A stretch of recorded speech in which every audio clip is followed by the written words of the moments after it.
quelques mots, je dirige le cabinet FB Associés, spécialisé en stratégie de présence. L'irréputation, à mon sens, on pourrait la définir comme étant, on va dire, une grille de lecture avec sa perception qui est forcément donc relative de l'identité numérique et tout ce qui constitue l'identité numérique, les données, les traces et l'ensemble, on va dire, des traductions par les métamoteurs. Je pense qu'aujourd'hui, surtout sur l'identité numérique, c'est une responsabilité qui est sociétale. Donc là, aujourd'hui, il y a des associations, il y a des écoles, il y a un certain nombre de personnes, et c'est vrai que c'est peut-être pas assez suffisant. Sinon, je fais un certain nombre de conférences que j'essaye d'adapter en fonction du profil et du public que j'ai. Mais le véritable besoin, il vient aussi quand les gens s'y intéressent. Parce que c'est très compliqué de parler de l'identité numérique et de l'irréputation à des personnes qui ne veulent pas en fait s'intéresser à cela.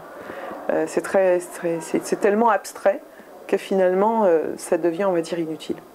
Déjà, on va un peu arrêter probablement avec le temps de voir cela comme quelque chose de négatif et de voir en fait comment l'irréputation c'est mettre on va dire son écoute au service de sa communauté pour pouvoir, on va dire, établir des projets avec eux, co-construire, cohabiter, tous ces ENCO, je dirais, qui peuvent être faits à partir du moment où déjà on est dans la conversation, l'écoute et dans l'accueil de l'autre.